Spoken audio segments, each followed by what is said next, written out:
Hi children, welcome to our channel learn think and grow. 1 മുതൽ 7 വരെയുള്ള ക്ലാസ്സുകളുടെ വീഡിയോകൾ നമ്മുടെ ചാനലിൽ അപ്ലോഡ് ചെയ്യുന്നുണ്ട്. ഓരോ ക്ലാസ്സുകളുടെയും വീഡിയോകൾ ചാനൽ പ്ലേലിസ്റ്റിൽ അവൈലബിൾ ആണ്. ഓരോ ക്ലാസ്സുകളുടെയും പ്ലേലിസ്റ്റ് ലിങ്കുകൾ വീഡിയോയുടെ താഴെ ഡിസ്ക്രിപ്ഷൻ ബോക്സിൽ നൽകിയിട്ടുണ്ട്. ഡിസ്ക്രിപ്ഷൻ ബോക്സിൽ ചാനലിൻ്റെ ഇമെയിൽ ഐഡിയും വാട്സാപ്പ് നമ്പറും കൊടുത്തിട്ടുണ്ട്. ഏതെങ്കിലും ക്ലാസ്സുകൾ ലഭിക്കുന്നില്ല എങ്കിൽ വാട്സാപ്പിൽ കോൺടാക്ട് ചെയ്യാവുന്നതാണ്. ഇനി നമുക്ക് വീഡിയോയിലേക്ക് പോകാം.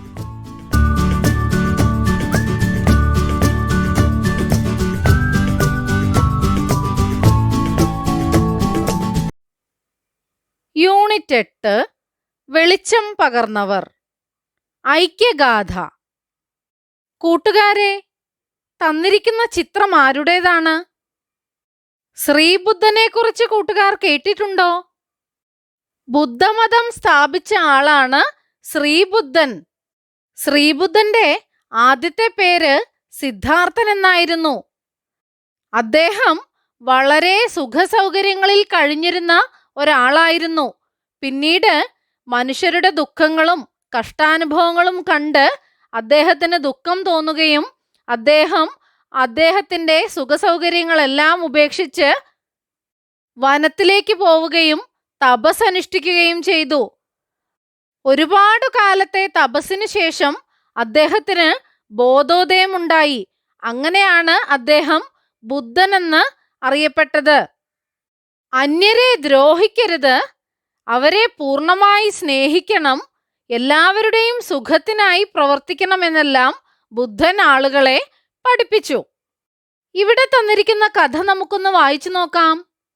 മഞ്ഞുപോലെ വെളുത്ത 2 ആട്ടിൻകുട്ടികൾ തള്ളയുടെ മുമ്പിലും പിമ്പിലുമായി മുട്ടിയുരുമ്മി നടന്നു. കുട്ടികൾ വഴിതെറ്റിപ്പോകുമോ എന്ന വേവലാതി കൊണ്ട് തള്ള നടത്തത്തിന് വേഗം കുറച്ചു. ഇടയൻ അവയെ നിയന്ത്രിച്ചുകൊണ്ട് പിന്നാലെ നടന്നു. ബിംബിസാര രാജാവിന്റെ യാഗശാലയിലേക്കാണ് ആ യാത്ര. ബുദ്ധൻ ആടുകളുടെ അടുത്തെത്തി. പിന്നിൽ നടന്നിരുന്ന ആട്ടിൻകുട്ടിക്ക് മുടന്തുണ്ടായിരുന്നു. കുസൃതിക്കാരനായ ആട്ടിൻകുട്ടിയാണ് മുന്നിൽ നടന്നിരുന്നത്. ബുദ്ധൻ മുടന്തുള്ള ആട്ടിൻകുട്ടിയെ തോളിലേറ്റി കുസൃതിക്കാരനെ തന്നോട് ചേർത്തു നടത്തി. അത് അനുസരണയോടെ അദ്ദേഹത്തോടൊപ്പം നടന്നു. യാഗത്തിൽ ബലിയർപ്പിക്കാനുള്ള ആടുകളായിരുന്നു അവയെല്ലാം. പണ്ടുകാലത്ത് ദൈവത്തെ പ്രീതിപ്പെടുത്താനാണെന്നതിൻ്റെ പേരിൽ ഒരുപാട് യാഗങ്ങൾ നടത്തിയിരുന്നു.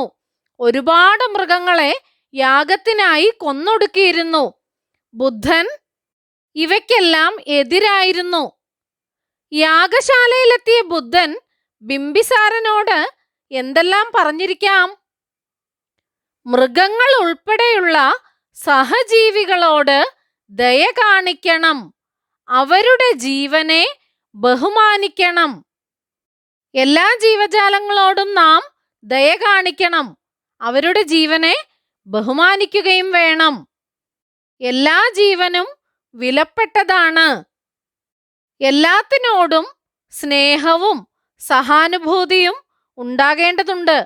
എല്ലാവരും ഒന്നാണ്. എല്ലാവരും പരസ്പരം സഹകരിച്ച് കഴിയേണ്ടവരുമാണ്. ഇനി നമുക്കൊരു കഥ കേൾക്കാം. ഒത്തൊരുമയുടെ ഒരു കഥ. ഒരു കാട്ടിൽ ഒരു കൂട്ടം പക്ഷികൾ ഉണ്ടായിരുന്നു. അവരെല്ലാം ഒരുമിച്ച് സന്തോഷത്തോടെ കഴിഞ്ഞിരുന്നു. ഒരു ദിവസം അവർ ഒരുമിച്ച് പറക്കുകയായിരുന്നു. അപ്പോൾ തറയിൽ കുറെ ധാന്യമണികൾ കിടക്കുന്നത് കണ്ടു. അവർ താഴേക്ക് ആ ധാന്യമണികൾ കഴിക്കുവാനായി എത്തി. പെട്ടെന്ന് 2 മനുഷ്യർ അവിടേക്ക് വന്ന് ആ പക്ഷികളെ ഒരു വല വെച്ച് പിടിച്ചു. വലയിൽ നിന്ന് പുറത്തു വരാനായി ആ പക്ഷികൾ ശ്രമിച്ചു. അതിനായി ധാരാളം ശക്തി വേണമായിരുന്നു. അപ്പോൾ കൂട്ടത്തിലുള്ള ഒരു പക്ഷി പറഞ്ഞു, നമ്മൾ ഓരോരുത്തരായി ശ്രമിച്ചാൽ പുറത്തു വരാൻ സാധിക്കില്ല. എനിക്കൊരു ഉപായം തോന്നുന്നു. നമ്മൾ ഒരുമിച്ച് വല ചുണ്ടുകൾ കൊണ്ട് കടിച്ചു പിടിച്ച് പറക്കാൻ ശ്രമിക്കാം. അങ്ങനെ വലയിൽ നിന്ന് പുറത്തു വരാൻ എല്ലാ പക്ഷികളും കൂടി ഒരുമിച്ച് ശ്രമിച്ചു. വല കടിച്ചു പിടിച്ചുകൊണ്ട് ഒന്നിച്ചു പറന്നു തങ്ങളുടെ കൂട്ടുകാരായ ചുണ്ടലികളുടെ അടുത്തെത്തി. അവരോട് സഹായം ചോദിച്ചു. ചുണ്ടലികൾ വല കടിച്ചു മുറിച്ചു. പക്ഷികളെല്ലാം വലയിൽ നിന്നു രക്ഷപ്പെട്ടു. ചുണ്ടലികൾക്ക് നന്ദി പറഞ്ഞു. ഈ കഥയിൽ നിന്നും നമുക്ക് മനസ്സിലാവുന്നത് എന്താണ്? ഒരുമ തന്നെ പെരുമ. ഒത്തൊരുമിച്ച് പ്രവർത്തിച്ചാൽ വിജയം നമ്മുടേതാണ്. സന്ധ്യാസമയത്ത് ആകാശത്ത് പക്ഷികൾ കൂട്ടമായി പറന്നു പോകുന്നത് കൂട്ടുകാർ കണ്ടിട്ടുണ്ടോ? അവ എന്താണ് മനുഷ്യരോട് പറയുന്നത്? പക്ഷികളും കടലും മേഘങ്ങളും എന്തൊക്കെയാണ് നമ്മോട് പറയുന്നത്? അതിനെക്കുറിച്ചാണ് മഹാകവി ഉള്ളൂർ ഈ കവിതയിലൂടെ നമ്മോട് പറയുന്നത്. ഐക്യഗാഥ. ഇമ്മരത്തോപ്പിലെ തൈമണിക്കാറ്റിൻ്റെ മർമ്മരവാക്യത്തിനർത്ഥമെന്തോ, എന്നയൽക്കാരനിൽ നിന്നു ഞാൻ ഭിന്നനല്ലെന്നങ്ങു നിന്നിതു വന്നുരയ്പൂ. മാനത്തു വട്ടത്തിൽ പാറുമീ പക്ഷിതൻ തേനൊലി ഗാനത്തിൻ സാരമെന്തോ, എന്നയൽ നാട്ടിൽ നിന്നെന്നാടു വേറയലെന്നതു രണ്ടും കണ്ടോതിടുന്നു. തൻ തിരമാല തന്നൊച്ചയാലിയാഴി സന്തതമെന്തോന്നു ഘോഷിക്കുന്നു. ഭൂഖണ്ഡമൊന്നിനൊന്നന്യമല്ലെന്നതിതാകവേ തൊട്ടറിഞ്ഞോതിടുന്നു. വ്യോമത്തിൻ നിന്നിടി ദുന്ദുഭി കൊട്ടി കാർമുകിലെന്തോന്നു ഗർജിക്കുന്നു.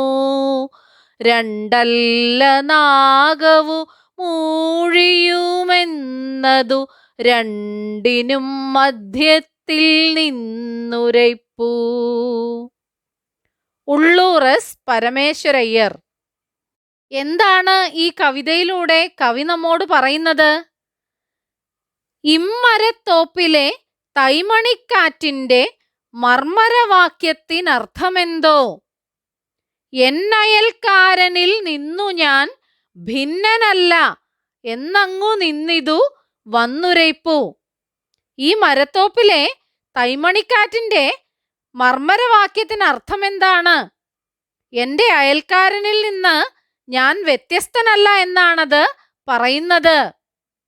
മർമ്മരം ഇലകൾ അനങ്ങുമ്പോൾ ഉണ്ടാവുന്ന ശബ്ദത്തിനാണ് മർമ്മരം എന്ന് പറയുന്നത്.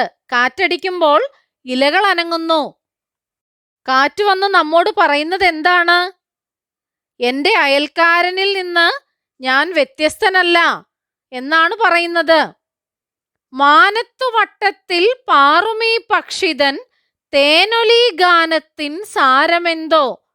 ആകാശത്തുകൂടി പറക്കുന്ന പക്ഷിയുടെ തേനൊലി ഗാനത്തിൻ്റെ സാരമെന്താണ്? അതിനർത്ഥം എന്താണ്? എന്നയൽ നാട്ടിൽ നിന്നെന്നാടു വേറയൽ എന്നതു രണ്ടും കണ്ടോതിടുന്നു. എന്താണ് പറയുന്നത്? എൻ്റെ അയൽനാട്ടിൽ നിന്ന് എൻ്റെ നാട് വേറെയല്ല, വ്യത്യസ്തമല്ല. അത് രണ്ടും കണ്ടിട്ടാണ് ഞാൻ വരുന്നത്. തൻ തിരമാല തന്നൊച്ചയാൽ ഈ ആഴി സന്തതമെന്തോന്നു ഘോഷിക്കുന്നു. ഭൂഖണ്ഡമൊന്നിനൊന്നന്യമല്ലെന്നതീതാകവേ തൊട്ടറിഞ്ഞോതിടുന്നു. തൻ്റെ തിരമാലകൾ കൊണ്ട് ഓരോ കരയും തൊട്ടുതലോടുന്ന സമുദ്രം എന്താണ് പറയുന്നത്? ഭൂഖണ്ഡം ഒന്നിനൊന്ന് അന്യമല്ല. ഭൂഖണ്ഡം ഒന്നിനൊന്ന് അന്യമല്ല. ഭൂഖണ്ഡങ്ങളെ തൊട്ടുതലോടി അവ ഒന്നിനോടൊന്ന് ബന്ധപ്പെട്ടു നിൽക്കുന്നുവെന്നാണ് തിരമാല ഉദ്ഘോഷിക്കുന്നത്. വ്യോമത്തിൽ നിന്നിടി ദുന്ദുഭി കൊട്ടി കാർമുകിൽ എന്തോന്നു ഗർജിക്കുന്നു. ആകാശത്തുനിന്ന് ഇടിയുടെ പെരുമ്പറ മുഴക്കി ഈ കാർമുകിൽ, ഈ കാർമേഘം എന്താണ് ഗർജിക്കുന്നത്? രണ്ടല്ല നാഗവു മൂഴിയും എന്നത് രണ്ടിനും മധ്യത്തിൽ നിന്നുരയ്പ്പു. എന്താണ് പറയുന്നത്? നാഗം, സ്വർഗം, ഊഴി, ഭൂമി. സ്വർഗവും ഭൂമിയും രണ്ടല്ല എന്ന് രണ്ടിനും മധ്യത്തിൽ നിന്നാണ് ഞാൻ പറയുന്നത്. സ്വർഗവും ഭൂമിയും ഒന്നാണ്. ആരാണ് അങ്ങനെ പറയുന്നത്? കാർമേഘമാണ് പറയുന്നത്. കാറ്റ് വന്ന് എന്താണ് പറഞ്ഞത്? തൻ്റെ അയൽക്കാരനിൽ നിന്നും താനൊട്ടും വ്യത്യസ്തനല്ല എന്നാണ് കാറ്റ് പറയുന്നത്. പിന്നെ ആരാണ്? പക്ഷി. മാനത്തുകൂടി പാറി നടക്കുന്ന പക്ഷി പറയുന്നത് എന്താണ്? എൻ്റെ അയൽനാട്ടിൽ നിന്ന് എൻ്റെ നാട് വ്യത്യസ്തമല്ല. പിന്നെ ആരാണ് പറയുന്നത്? സമുദ്രം. തൻ്റെ തിരമാലകൾ കൊണ്ട് വ്യത്യസ്ത തീരങ്ങൾ തൊടുന്ന സമുദ്രം പറയുകയാണ്, ഭൂഖണ്ഡം ഒന്നിനൊന്ന് അന്യമല്ല, അവയെല്ലാം ബന്ധപ്പെട്ടു കിടക്കുന്നു. പിന്നെയോ മേഘമാണ് പറയുന്നത്. ആകാശത്തു നിന്ന് ഇടിയുടെ പെരുമ്പറ മുഴക്കിക്കൊണ്ട് മേഘം പറയുകയാണ്, സ്വർഗവും ഭൂമിയും രണ്ടല്ല, ഒന്നാണ്. വരികൾ കണ്ടെത്താം. അയൽക്കാർ തമ്മിൽ വ്യത്യാസമില്ലെന്ന് സൂചിപ്പിക്കുന്ന വരികൾ ഏതാണ്? എന്നയൽക്കാരനിൽ നിന്നു ഞാൻ ഭിന്നനല്ലെന്നങ്ങു നിന്നിതു വന്നുരയ്പ്പു. സമുദ്രം സംസാരിച്ചു കൊണ്ടേയിരിക്കുന്നു എന്ന് സൂചിപ്പിക്കുന്ന വരികൾ ഏതാണ്? തൻ തിരമാല തൻ ഒച്ചയാലിയാഴി സന്തതമെന്തോന്നു ഘോഷിക്കുന്നു. ആ വരികളാണ് സമുദ്രം സംസാരിച്ചു കൊണ്ടേയിരിക്കുന്നു എന്ന് സൂചിപ്പിക്കുന്നത്. വായിക്കാം, പറയാം. കാറ്റ് നമ്മോട് പറയുന്നത് എന്താണ്? അങ്ങനെ പറയാൻ കഴിയുന്നത് എന്തുകൊണ്ട്? കാറ്റെന്താണ് നമ്മോട് പറയുന്നത്? തൻ്റെ അയൽക്കാരനിൽ നിന്ന് താനൊട്ടും വ്യത്യസ്തനല്ല എന്നാണ് കാറ്റ് നമ്മോട് പറയുന്നത്. അങ്ങനെ പറയാൻ കഴിയുന്നത് എന്തുകൊണ്ടാണ്? മറ്റു പ്രദേശങ്ങൾ കണ്ടുവന്നതുകൊണ്ടാണ് കാറ്റ് അങ്ങനെ പറയുന്നത്. തിരമാല നമ്മെ എപ്പോഴും ഓർമ്മിപ്പിച്ചുകൊണ്ടിരിക്കുന്നത് എന്താണ്? എന്താണ്? ഭൂഖണ്ഡങ്ങൾ ഒന്നിനോടൊന്ന് ബന്ധപ്പെട്ടു നിൽക്കുന്നുവെന്നാണ് ഭൂഖണ്ഡങ്ങളെ തൊട്ടു തലോടുന്ന തിരമാല നമ്മെ ഓർമ്മിപ്പിക്കുന്നത്. കാറ്റ്, പക്ഷി, മേഘം എന്നിവ നമ്മോട് സംസാരിക്കുന്നത് എങ്ങനെയാണ്? മറ്റു പ്രദേശങ്ങൾ കണ്ടുവന്നിട്ടാണ് കാറ്റും പക്ഷിയും മേഘവും നമ്മോട് സംസാരിക്കുന്നത്. പ്രകൃതിയിലെ സർവചരാചരങ്ങളും ഒത്തൊരുമയുടെ ഗീതമാണ് ആലപിക്കുന്നത്. ഭൂമിയെ സ്വർഗമാക്കാൻ എന്തൊക്കെ വേണമെന്നാണ് കവിതയിൽ പറയുന്നത്? പരസ്പര സ്നേഹവും ഒത്തൊരുമയും വേണമെന്നാണ് കവിതയിൽ പറയുന്നത്. പദങ്ങൾ വേർതിരിക്കാം. ഇമ്മരത്തോപ്പിലെ തൈമണിക്കാറ്റിൻ്റെ എങ്ങനെയാണ് വേർതിരിച്ചിരിക്കുന്നതെന്ന് നോക്കൂ. ഈ മരത്തോപ്പിലെ തൈമണി കാറ്റിൻ്റെ. ഈ മര തോപ്പിലെ തൈമണി കാറ്റിൻ്റെ. തേനൊലി ഗാനം എങ്ങനെ വേർതിരിക്കാം? തേൻ, ഒലി, ഗാനം. ഭൂഖണ്ഡമൊന്നിനൊന്നന്യമല്ലെന്നത് എങ്ങനെ വേർതിരിക്കാം? ഭൂഖണ്ഡം ഒന്നിന് ഒന്ന്, അന്യം അല്ല എന്നത്. ഭൂഖണ്ഡമൊന്നിനൊന്നന്യമല്ലെന്നത്. നാഗവും ഊഴിയും എന്നത്. നാഗവും ഊഴിയും എന്നത്. നാഗവും ഊഴിയും എന്നത്. ഉത്തരം കണ്ടെത്താം. നമ്മൾ ഒന്നാണ് എന്ന് ആരൊക്കെയാണ് ഓർമ്മിപ്പിക്കുന്നത്? അത് അവർ എങ്ങനെയാണ് പറയുന്നത്? കവിവാക്യത്തെ സ്വന്തം വാക്യങ്ങളാക്കി എഴുതുക. കാറ്റ്. കാറ്റെന്താണ് പറഞ്ഞത്? എൻ്റെ അയൽവാസിയിൽ നിന്ന് ഞാൻ വ്യത്യസ്തനല്ല. പക്ഷി. പക്ഷി എന്താണ് പറഞ്ഞത്? എൻ്റെ അയൽനാട്ടിൽ നിന്ന് എൻ്റെ നാട് വ്യത്യസ്തമല്ല. സമുദ്രം. തിരമാലകൾ എന്താണ് പറഞ്ഞത്? ഭൂഖണ്ഡങ്ങൾ ഒന്നിനോടൊന്ന് ബന്ധപ്പെട്ടു നിൽക്കുന്നു. മേഘം. മേഘം എന്താണ് പറയുന്നത്? സ്വർഗവും ഭൂമിയും രണ്ടല്ല, ഒന്നാണ്. ഒത്തുചേർന്നുള്ള പാട്ടാണല്ലോ ഐക്യഗാഥ. ഇവിടെ ആരൊക്കെയാണ് ഒത്തുചേരേണ്ടത്? പ്രകൃതിയിലെ സർവചരാചരങ്ങളും ഒത്തുചേരണം. ആത്യന്തികമായി മനുഷ്യരോട് ഒന്നാകാനാണ് കവി പറയുന്നത്. ഐക്യഗാഥ എന്ന കവിത നിങ്ങൾക്കു നൽകുന്ന സന്ദേശം സ്വന്തം വാക്യത്തിൽ എഴുതുക. പ്രകൃതിയുടെ ചലനം സൂക്ഷ്മമായി നാം നിരീക്ഷിക്കണം. സ്വാർത്ഥരാകുമ്പോഴാണ് നാം ദരിദ്രരാകുന്നത്. അതിരുകൾ വെട്ടിമാറ്റിയാൽ ഈ പ്രപഞ്ചം എല്ലാവർക്കും അവകാശപ്പെട്ടതാണ്. അപ്പോൾ നാം ഓരോരുത്തരും ധനികരും ധന്യരുമാകുന്നു. പദശേഖരം. ഉരയ്ക്കുക, പറയുക. ഗാഥ, സ്തുതിഗീതം. മർമ്മരം, ഇലകൾ അനങ്ങുമ്പോഴുണ്ടാകുന്ന ശബ്ദം. ആഴി, സമുദ്രം. സന്തതം, ഇടവിടാതെ. ഘോഷിക്കുക, പുകഴ്ത്തുക. ദുന്ദുഭി, പെരുമ്പറ. നാഗം, സ്വർഗം. ഊഴി, ഭൂമി. നമ്മുടെ ചാനലിൽ അപ്ലോഡ് ചെയ്യുന്ന എല്ലാ വീഡിയോകളും കുട്ടികൾക്ക് ഉപകാരപ്പെടുന്നുവെന്നറിയിച്ച എല്ലാവർക്കും നന്ദി. 1 മുതൽ 7 വരെ ക്ലാസ്സുകളുടെ എല്ലാ വീഡിയോകളും നമ്മുടെ ചാനലിൽ അപ്ലോഡ് ചെയ്യുന്നതായിരിക്കും. അപ്ലോഡ് ചെയ്യുന്ന എല്ലാ വീഡിയോകളും കാണുന്നതിനായി ചാനൽ മെമ്പർഷിപ്പിൽ ജോയിൻ ചെയ്യാം.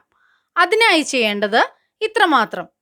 സബ്സ്ക്രൈബ് ബട്ടൺ അടുത്തായി ജോയിൻ എന്ന ബട്ടൺ കാണാം. അതിൽ ക്ലിക്ക് ചെയ്യുക. 1ഉം 2ഉം ക്ലാസ്സുകളുടെ വീഡിയോകൾ കാണുന്നതിനായി ഇവിടെ ക്ലിക്ക് ചെയ്യാം. 1 മുതൽ 4 വരെയുള്ള ക്ലാസ്സുകളുടെ വീഡിയോകൾ കാണുന്നതിനായി ഇവിടെ ക്ലിക്ക് ചെയ്യാം. 1 മുതൽ 7 വരെയുള്ള ക്ലാസ്സുകളുടെ വീഡിയോകൾ കാണുന്നതിനായി ഇവിടെ ക്ലിക്ക് ചെയ്യാം. ചാനലിൽ അപ്ലോഡ് ചെയ്യുന്ന എല്ലാ വീഡിയോകളും കാണുന്നതിനായി ഇവിടെ ക്ലിക്ക് ചെയ്യാം. Thank you.